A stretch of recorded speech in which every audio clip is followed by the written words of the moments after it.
हम आत्महत्या का विचार नहीं कर रहे हैं। मुझे भी अपना जीवन प्यारा है, लेकिन आप तो मनुष्य होकर के मनुष्य में भी इतना पढ़े लिखे होने के उपरांत भी आप आत्महत्या का विचार आपने कैसे कर लिया? और आपने देखा सुना होगा, कोई जनरल नॉलेज में कोई व्यक्ति बोल दे कि फलाना प्राणी आत्महत्या कर लेता, वो दीगर अलग बात है, पर कोई प्राणी आत्महत्या नहीं करता मनुष्य को छोड़ करके। करता है? गधा, घोड़ा, हाथी, सियार, बंदर, हमको कोई आत्महत्या करता नहीं करता है। हम लोगों ने ही आत्महत्या का चुनाव क्यों किया? बुद्धिजीवी से बुद्धिजीवी आदमी आत्महत्या कर लेता है। ऐसा क्यों चल रहा है? जिनको हम बहुत अपना आदर्श के रूप में मानते, वो लोग भी आत्महत्या कर रहे हैं। करीब करीब मैंने एक दिन आंकड़ा निकाला था और लिस्ट बनाई थी, पूरे विश्व में प्रतिष्ठित आदमी करीब करीब 70% लोगों ने आत्महत्या की है। कितने लोगों ने? जो बहुत प्रसिद्ध थे, हिटलर से लेकर के मुसोलिनी से लेकर के जो भी थे, वो सारे लोग आत्महत्या में ही मरे हैं, या तो इस प्रकार दुर्गति से ही मरे हुए हैं। उनकी मृत्यु मैंने अनुभव किया है कि जो बहुत ज्यादा तानाशाह होते हैं और बहुत ज्यादा अत्याचार करते हैं, पूरी एक लिस्ट बना लीजिए आप, 50-70 हजार लोगों की लिस्ट बना के दे दूंगा। उन सब लोगों ने या तो आत्महत्या की है या दुर्दशा में उनको मृत्यु की प्राप्ति हुई है। चाहे लीबिया का शासक कर्नल गद्दाफी हो, चाहे सद्दाम हुसैन हो, देखो, चाहे हिटलर हो, चाहे मुसोलिनी हो। मुसोलिनी का 4 देशों का राज्य था। जब मरता है तो उसके लिए लोग लाश के लिए टांग देते हैं चौराहे पर। 60 लाख लोगों का हत्यारा हिटलर जब मरता है तो आत्महत्या करके मरता है, स्वयं अपनी गोली से मर जाता है। नेपोलियन बोनापार्ट को देख लीजिए, मतलब कि चाहे वो आप जियाउल हक को देख लो पाकिस्तान में, या 5-5 लोगों को, या बेनजीर भुट्टो के पिताजी को देख लो, जियाउल हक को देख लो, वो हेलीकॉप्टर से मरता है, कोई किसी से मरता है। मतलब कि बड़े लोगों के लिए अधिकांश 70% मतलब कि जीवन में ऐसा दुख झेल करके ही मरना है उनके लिए। उन्होंने बहुत प्रसिद्धि पाली है, प्रसिद्धि के कई दोष भी हैं, लेकिन जिसके लिए जो जिसको मृत्यु कहते हैं वास्तविक अर्थों में, इसको जीना कहते हैं। हमारे यहाँ एक रघुवंश महाकाव्य में एक श्लोक आया हुआ है, और संस्कृत छात्रों के लिए पढ़ाया जाता है यूनिवर्सिटियों में। शैशवे अभ्यस्त विद्या नाम वार्धक्य मुनिवृत्ति नाम योग नान्ते तनुतेजा। हम लोगों के लिए एक आदर्श प्रस्तुत करता है कि मरने की प्रक्रिया क्या है।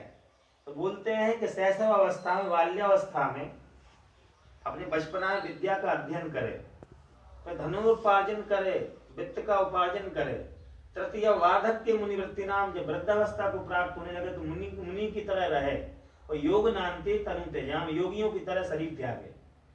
बहुत बड़ा उपदेश है ये, लेकिन वो सबके बस की बात नहीं है।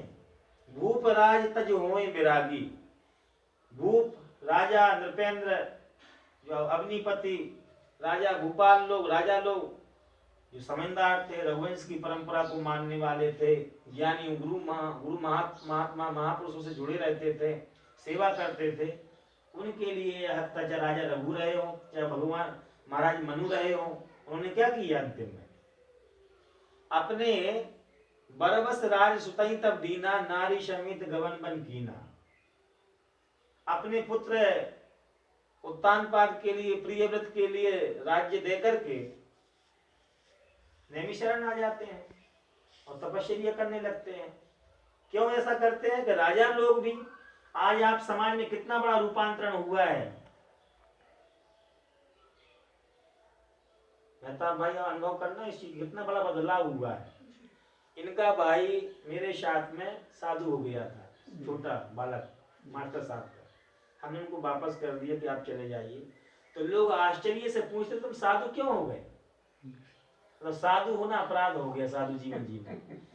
मतलब उन लोगों के लिए भौतिक आदि व्यवस्थाओं में कितनी तल्लीनता, कितना महान समझते हैं वो लोग। हम आप क्रम क्रम से बता रहे हैं, जिनको हम बड़े पूज्य आदर की दृष्टि से देखते हैं, जिनको बड़े महात्मा की दृष्टि से देखते हैं, वो लोग भी बोल रहे तुम क्यों होगा, तुम्हारे पास तो संसार की सभी वस्तुएं उपलब्ध थी, तो नौकरी कर रहे थे, मतलब वो साधु के लिए बहुत ज्यादा महत्व नहीं देने को तैयार नहीं है, तभी तो उसकी प्रशंसा कर रहे हैं, इसकी निंदा कर रहे हैं। निंदा डायरेक्ट नहीं हो रही, इनडायरेक्ट में निंदा ही हो रही है जी। डायरेक्ट इनडायरेक्ट मतलब कि वो वास्तव को वो जो है आपके पक्ष में नहीं है। वो कह रहा है व्यक्ति कि आपको 50-70 हजार रुपये वेतन मिल रही थी आपके पिताजी के लिए, आप मास्टर, आपका भाई पटवारी है, आपकी बहन वो रेलवे स्टेशन मास्टर, फिर आप साधु क्यों बन गया? मतलब उनके लिए साधु जीवन में लग रहा है कि भिखारी लोग ही इसमें आते हैं, क्योंकि आज का समाज ऐसा हो गया है कि वो भिखारी लोगों की संख्या ही साधु समाज में आ रही है। जब वो देख लेते हैं कि इनसे किया धरा नहीं गया, साधु बन गए। समझ आ रहा है कि नहीं? उसमें अशिक्षित लोगों की संख्या देखे, अशिक्षा, उसमें कोई वैज्ञानिक नहीं आ रहा है। तो महर्षि योगी गन फैक्ट्री में या साइंटिस्ट थे, इसके बाद वो संन्यास्त जीवन को अपना लिया उन्होंने। उसमें अधिकांश ऐसे लोगों का आगमन हो रहा है जो गांजा पी रहे हैं, चरस पी रहे हैं, अफीम पी रहे हैं, अवैध धंधे कर रहे हैं। तो लोगों के मन में ये आने लगा कि साधु जीवन तो बेकार जीवन है। वो गंदे आदमी को देख करके ही मन में उसकी कल्पना कर रहे हैं। और ऐसा नहीं है कि गौतम बुद्ध महापुरुष थे, गौतम बुद्ध के पास में राज्य था, बड़े बड़े ऐसे महात्मा हो गए जिनके पास बड़े बड़े राज्य थे, स्वराज्य था। मैं आपको बताऊं, प्रत्यक्ष घटना है। श्री योगी अरविंद जी के आश्रम 13 IAS अधिकारियों ने नौकरी छोड़ करके उनकी सेवा करना स्वीकार किया था। मतलब कलेक्टर लोग अपने पद को छोड़ करके, योगी अरविंद जी 1950 में उनका शरीर शांत हुआ और पांडिचेरी में रह रहे थे, क्योंकि पांडिचेरी अंग्रेजों के राज्य के अधीनस्थ नहीं था। जैसे हम लोग कल्पना करते हैं कि पांडिचेरी भारत पर संपूर्ण भारत पर अंग्रेजों का राज्य था, ऐसा नहीं था। गोवा पर पुर्तगालियों का राज्य था, पांडिचेरी पर फ्रांसीसियों का राज्य था। तो कहने का तात्पर्य है कि अफसर अधिकारियों ने भी नौकरी को त्याग पत्र दे करके उनकी शरणागति स्वीकार कर ली। लेकिन आज का सच क्या है? आज का सच यह है कि कोई व्यक्ति बोलेगा महाराज जी प्रणाम प्रणाम, सब लोग दंडवत प्रणाम कर रहे हैं, लेकिन कोई व्यक्ति का, किसी का आदमी का लड़का यदि साधु बनने को तैयार हो जाए तो लोग रोते हैं। भले वो पेट्रोल पंप पर नौकरी कर लेगा तो स्वीकार कर लेंगे, चाहे भले वो जाकर के वहां पर अमेरिका में जाकर बच्चों को खिलाएगा, बच्चों को खिलाने का अमेरिका में 2 लाख रुपए मिलता है, 50,000 रुपया। सबके यहाँ 1 घंटा उसके यहाँ पर लोली गा करके सुनाए, उसके यहाँ रोटी बना देंगे तो 1.5 लाख रुपए मिलता है। लेकिन उसमें कहेंगे हमारा लड़का अमेरिका में है, लंदन में, भले वहां पर वो कुछ भी कर रहा हो, लेकिन साधु बनना स्वीकार नहीं है। अंतिम सत्य है ये। हम सत्य को, सत्यवादी आदमी को तो स्वीकार करते हैं कि फलाना आदमी सत्यवादी है, लेकिन स्वयं सत्यवादी होने के लिए तैयार नहीं होते हैं। चोर आदमी के लिए भी अच्छा आदमी चाहिए, बदमाश आदमी के लिए भी अच्छा आदमी चाहिए, क्योंकि वो सोएगा तो कहीं हत्या ना कर दे बदमाश की। तो अच्छा आदमी सभी को चाहिए, बदमाश को भी अच्छा आदमी चाहिए। अरे वो सोएगा और पता चला उसने हत्या कर दी, तो उससे भी खराब आदमी मिला तो और मान लेकर चला गया। इसलिए बुरा आदमी भी चाहता है कि मुझे भी अच्छे आदमी की आवश्यकता है। बुरा आदमी भी चाहता है, अच्छाई की सब जगह पूछ है ना, कौन के लिए पूछ नहीं है। अच्छे आदमी की सब, भले हम अच्छा करना पसंद ना करें, लेकिन मुझे भी अच्छे आदमी की पूछ है। चाहे भले ही व्यक्ति व्यभिचारी हो, लेकिन वो सदाचारी व्यक्ति की पूछना चाहेगा, घर पर रखेगा तो सदाचारी है कि नहीं, भले वो स्वयं व्यभिचारी हो।